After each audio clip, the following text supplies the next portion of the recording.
Welcome to Renaissance Minis. Today I'm going to be continuing with this Vic, and I'm having a problem with this roof line and this top piece here, which is an octagon shape.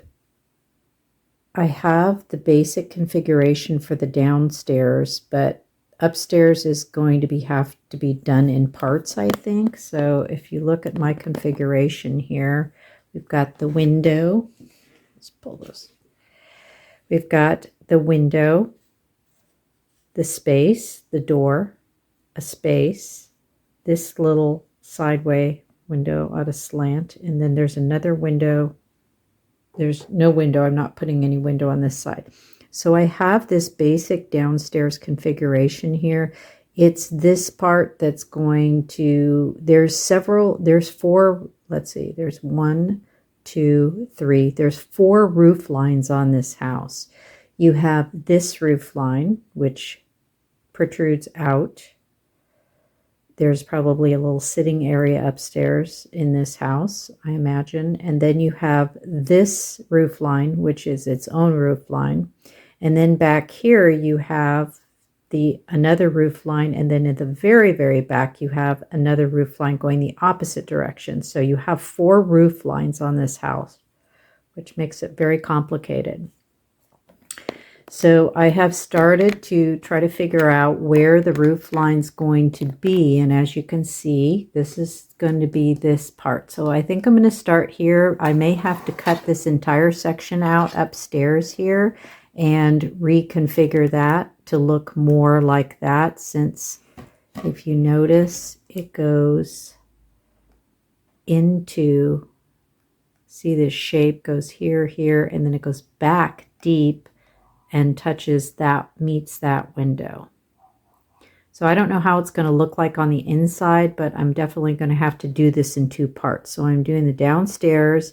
I'm going to cut this entire section out, and then I'm going to make one of these separate and then glue it on to the top.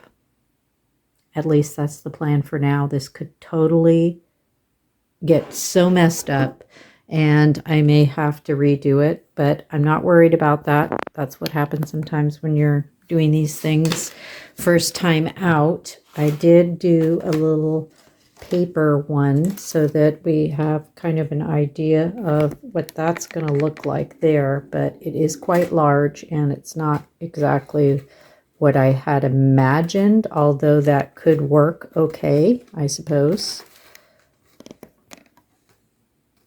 But we're going to have to just wait and see. I'm going to try something else first. I'm going to cut this piece here and here.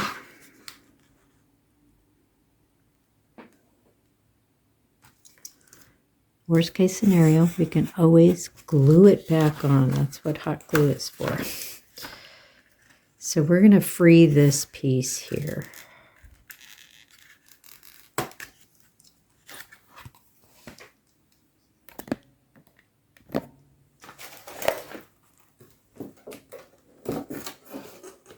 And what that's going to do, I'm hoping,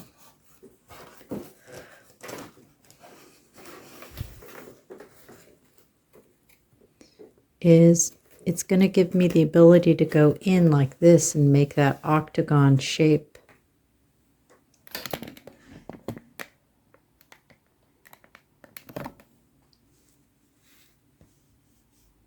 Since this goes back in towards this window. So if I cut this, then it's going to go in like that, which is going to give me my octagon shape that I'm looking for right there.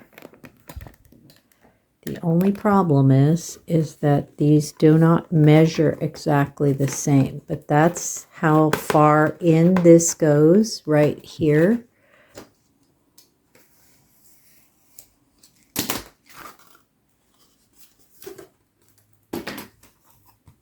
All right, I decided to take it off. As you can see, because I want to build it separately. We have this floor line now. Let's check it out, see how this looks. So we have this initial base bottom of the house here, which is good. And then we can build this whole octagon thing on over here, which is going to be, I think it's going to just be a lot better, honestly. So that's what I'm going to do. I think that's going to work better. And I think I'm going to take this off as well, but I'm going to cut it down here because I have to build a cutout for this. So let's do that as well.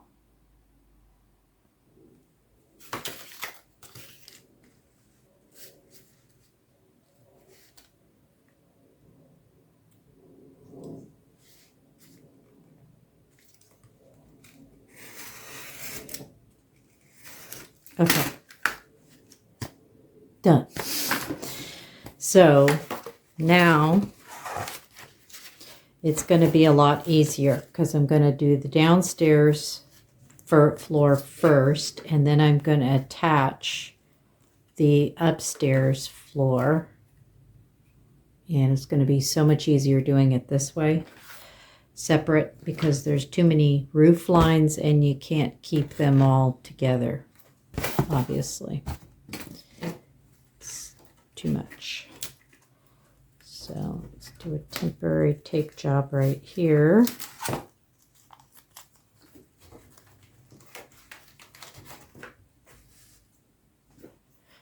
If you ever want to design your own house, it's way fun.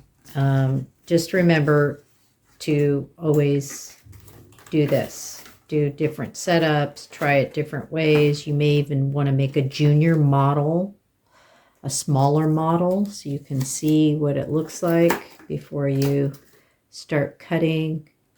And that way you can plan, get your floor plans together. It's so much easier that way. But this totally can be done. And the great thing about working with this rather than wood is that you can, it's as easy as cutting a new piece of foam board and gluing it on.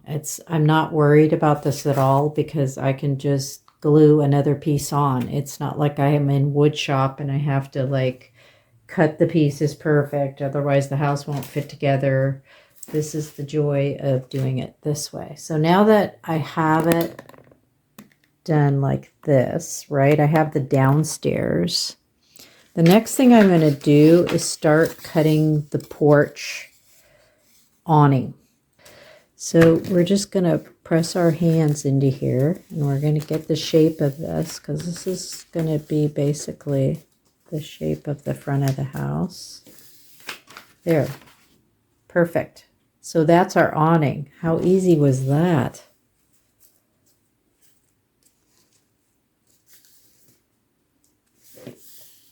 Super easy. Okay. Okay. So here's our awning template. Ta-da. Perfecto. Let's try it out. This is our main.